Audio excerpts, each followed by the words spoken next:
What was the commission on that deal, the 21,000? It ended up being 1,250 or something like that. Yeah, congratulations, man. That's awesome. And how long Thanks. ago you started this? It's only been about a week. It's been about a week, but but I hit the ground running.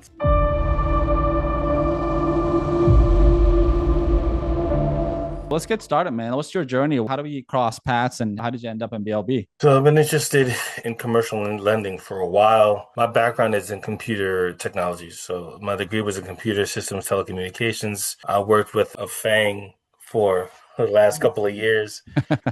Pretty much till the end of the year last year. Obviously, I'm looking for something else to do. Tech by trade is like what I went to school for, what I've been doing the last couple of years. But, we're all in the business of making money. Of course. I've actually been looking heavily into the M&A space and the commercial lending space, both. What attracted me about this opportunity with BLB is that I can pretty much start from ground zero and, work my way up from there. My goal ultimately is to get into the space of like syndication.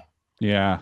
That's like my ultimate goal, right? Yeah. But you all got to start somewhere. So I'm sure as a technical guy, the numbers made sense on the syndication part, right? So long-term yeah. goal. I mean, money is money. You're gonna make money somehow, but what are we working towards? That's like the ultimate goal, right? So whether you do a business loan brokerage or M&A or something, I always want people to think about, do I want to do this for the next 20, 30 years? If the answer is okay, that's fine. But then I rather have like an ultimate end goal that's like a wealth building tool than just making money as long as you can work. You have a kid and I have two kids too. So it's like making those future plans is like super important. So we're working towards something which might seem unachievable today, but it's got to be the ultimate goal to get there. So I'm glad that you're already thinking about that. And then, so why this versus M&A or the other options? I've looked into different programs. I don't have like $50,000 to to go look for a business with. And I know there's different processes of like looking for owner financing deals and all of that. But from what I've seen from the programs that I've looked at, you just need a significant amount of money to have on hand. One, to live off of, two, to invest in a business if you're going to acquire a business, because you have to like learn the process, go out, find legitimate business. These are things that could take 5, 6 months just to find a business that's worth buying. Sometimes you go through a dozen businesses, 30, 40 businesses, even before you find like the diamond in the rough where the numbers make sense. Yeah. All of that. So this was a different angle. I felt like business finance, the commercial lending space would allow me to generate income, but also like kind of control when I worked, where I worked from. And it would also give me the ability to kind of operate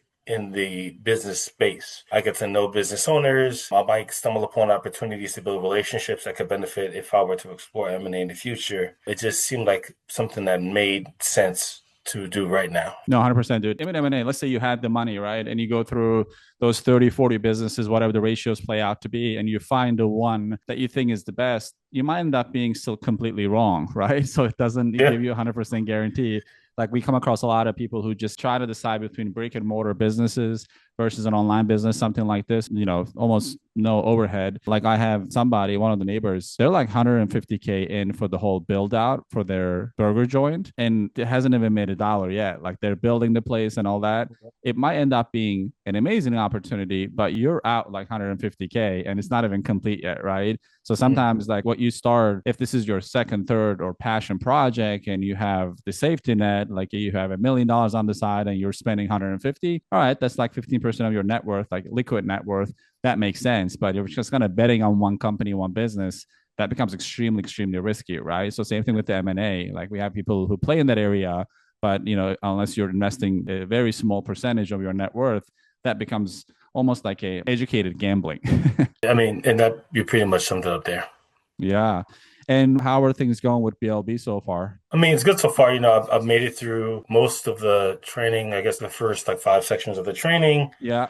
Setting up the social media and stuff. I decided that I really want to have like a strategic approach to how I engage businesses. Okay.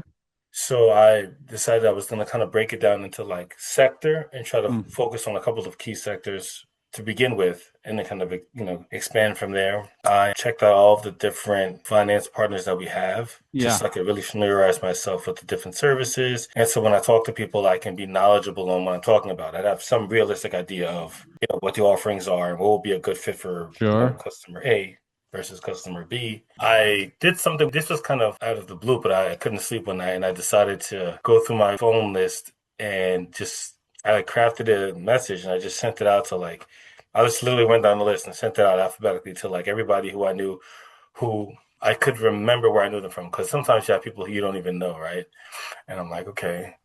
And I got two applications just from doing that, like randomly. I didn't Oh, even that's make it through my whole incredible. list. I think I went from A to like G, and yeah, I got two applications just from that. One of them panned out. The other one I'm still kind of like in the works with. It got rejected initially. I think it had something to do with the type of business it was, but I really want to try and see if I can find an alternative because their credit's good. They have some businesses that they've been in business with. I think the guy, I think he has, I want to say between a 750 and 780 off the top of my head. I know it's at least a 750 credit score. That's awesome. He's been in business, I think, going on 3 or 4 years now.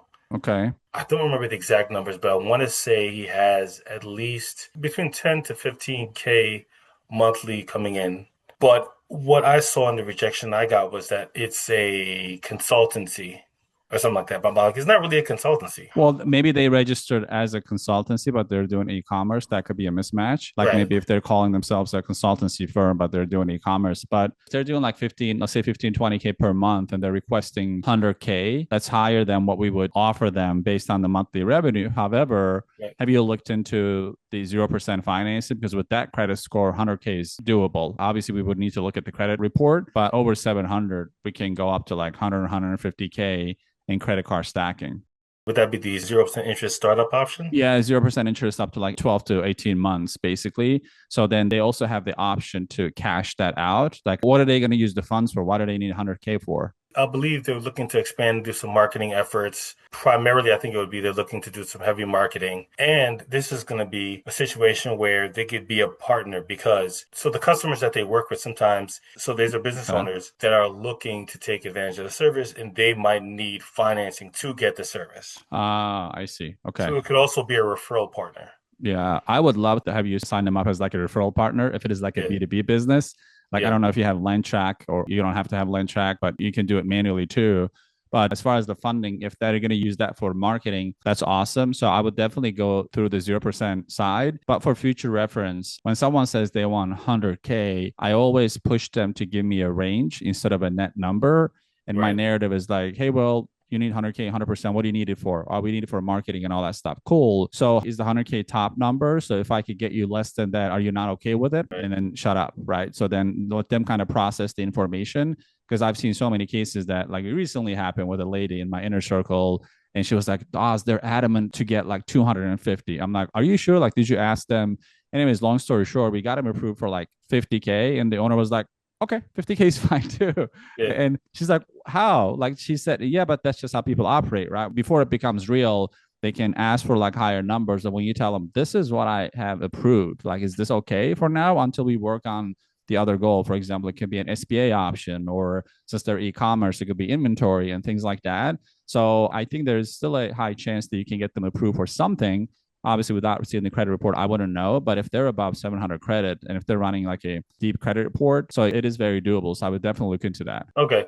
Hi there. If you're enjoying this video so far, there are two ways that you can get more out of it. One is if you like this video and subscribe to this channel, you're going to get access to a lot more content like this. And number two is there's a link right below this video for you to get more information and schedule a call with our expert team to find out if becoming a business loan broker is the right fit for you. Now, back to the video. So I have the application, I have the documents.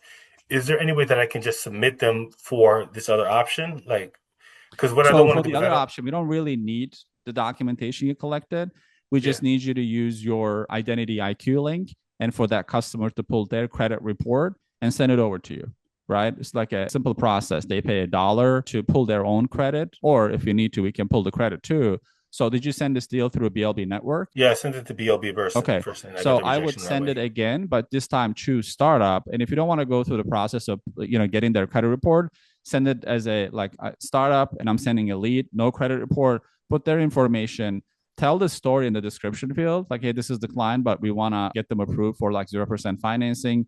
Their, I guess, self-stated credit number is 750 because we don't know the report. We don't really know. And just send it that way. Then our SLOC, we call it syndicated line of credit department, would take it and call them, get the credit report from them and see what they would get approved for. because I think you might be sitting on your second deal.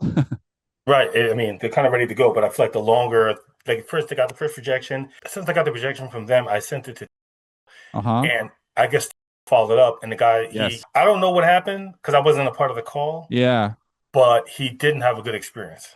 I would definitely try BLB Network now. Like, tell the guy, hey, I have another partner. Let's try it that way to see what happens. Like, make sure that you get updates from our team to find out. And if they schedule a call, ask them if you can be a part of the call so you can jump on a call together with your customer. Because I want you to learn the process too, right? So you don't need to know the whole intricate details, but you're a smart technical guy. It doesn't hurt to find out. So on your next lead, you can be a lot more informed on what questions to ask and have they collect the statement, not statement, but the credit report. But yeah, that's incredible. So you have two hot leads because that's a hot lead right there.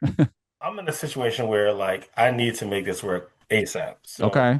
I mean, I'm trying to get as many as I can. I'm continuing with my outreach. I have maybe one or two others that may be in the pipeline. I have two other people that have agreed to fill out the application. I sent it to them. I wasn't in a position to get them to do it on the phone. If you're having difficulty getting the applications back since you're in a time crunch, I would still send them as a lead, right? So is it okay if one of my team members call you type of thing? So without you Okay. collecting documentation, you can put that down as a lead. Then our team can follow up and collect the documentation from them if you want to. Because at this point, like activity is more important, right? So I rather Right. you make something than you try to collect the documentation because there's going to be some level of knowledge gap, right? You just, recently started out and we Yeah. want to make sure that we want to rely on people who do this for a living every single day. If you can maybe hand it off and focus on the different leads, like keep generating leads and keep pushing it off. Like honestly, we have people who've been with BLB for a long time. They still do the refer and earn because they get better at generating leads than trying to understand the process because it's going to come over time. Like if you're having like bottleneck situation, they're like not filling out the application. It's okay to tell them, hey man, if you haven't gotten to the application, is it okay? One of my expert team members or funding partner calls you, however you want to position it. So then our team can take over and do that process on your behalf if you want. Okay, well, this is the first. It wasn't even really an issue. What happened was I knew this person was a business owner, but I didn't have their personal information. It was like Ah, a friend of a friend, and I met them. We had a good rapport. So I had my friend like made the connection for me, and then they were expecting me to reach out, but they were traveling, like they traveled yesterday. So it wasn't really like there was an issue with getting it. It was just more like normally I'd be on a call with them, you have the conversation, I shoot them, it would all happen. So like just like the last two times, it happened right on the call okay. because as for the training, it was like, hey, make Ah, sure you get the application on the call. sure. So I haven't had the opportunity to get on an actual call yet. We were just I texting. see. So I need to follow up with them and actually get on the call and then begin the Yeah, process. yeah, yeah. Feel out the temperature. Yeah. And tell me more about the funded deal. What was the amount and how much you made? How did that go? So this was for this guy has a martial arts gym, and I actually used to train at his gym a long time ago. Ah, So he has two locations now, and he's in the process of opening up a third location. So okay. this would be kind of like a good float for him to kind of manage his trainers and stuff, transfer of equipment and everything during this transition. So that third gym opens up officially. Okay. So that's what the funding would be for. He wanted 50K initially. Mm-hmm. He was approved for 31. So I submitted this one directly to BLB, but they came back with an MCA. Uh-huh. He definitely could have gone for more because he was approved for 31 and change, but he ended up taking like, I think it was like 20 something. Okay. Because the way the MCA works, he'll be charged weekly. He didn't want to Sure. risk over leveraging. So we Makes ended up going for sense. a lesser amount. Yeah. So, and that's another thing. I wanted to get an understanding of why I didn't see the credit report, but what he stated as far as his credit was same thing, like 750 to 780, something in that Mm. range. And from what I got back from you guys, it was a good enough credit score to proceed. But I'm curious to know why we would go with MCA. So I would be curious to have an understanding of why that option was the one that was chosen for that specific Good question. And I think I do have the answer. So it depends on how you submit the lead. If you're submitting the leads as I'm sending for business funding, it is immediately evaluated for business funding, which is either MCA or equipment leasing. So in Okay. cases like that, when you have a dual option, like this guy has 700 something credit, he can still go back and have our team sell them on the startup funding. Like he got to 21,000, he needs more funding. We can utilize his credit because, for like an MCA, we don't honestly really care about their credit score. It's not as important. We look at the business's ability to pay back, right? And that might be why he accepted the 20 something 21,000 versus 35, because he sees the weekly payment and he goes, ugh, it could be a little Yeah, that's stretch. exactly why. And he takes that. But if the funding needs still exist, like he needs additional 30, 40, 50K with his credit score, I would send them as like a startup, like have the conversation with them first. Hey man, are you okay with the 21,000? Good. Are you still looking for more funds? If it's like, heck yeah, okay, then you can send it as like a startup through BLB network. And then, hey, put it in the notes that we funded this guy for an MCA. He's needing additional, whatever, like 30K, and send it over that way and let our team do their thing, you know? Got it. Okay, so for future reference, unless it's a situation where their credit isn't there Yeah, and it's a cash on hand business, like daily turnover business, where I know, okay, they could, they would look at the weekly thing and understand from their perspective that could make sense. I'm gonna look at the startup funding one. absolutely. So let's Credit. go through like a hypothetical scenario, right? I'm the Yeah, martial arts studio and I tell you I need funding. Then one of the questions you would ask is, cool, what's the monthly revenue? Monthly revenue is 15K per month. Is that yeah, consistent? Well, it's the subscription business basically, right? This and that. Okay, what's the credit score? And you don't, if they say, I don't know, I mean, can you give me a range? What do you think it is? If they go, probably like 550, and that's not a startup option, right? We need yeah. minimum 680 and above for us to even consider that, right? But if Mhm. someone is saying my credit is awesome, 750, that will be my first option to go through it, right? And then you can tell the customer, like, we can fund you in two different ways based on your credit or based on your revenue. If that's okay, we can look at both options.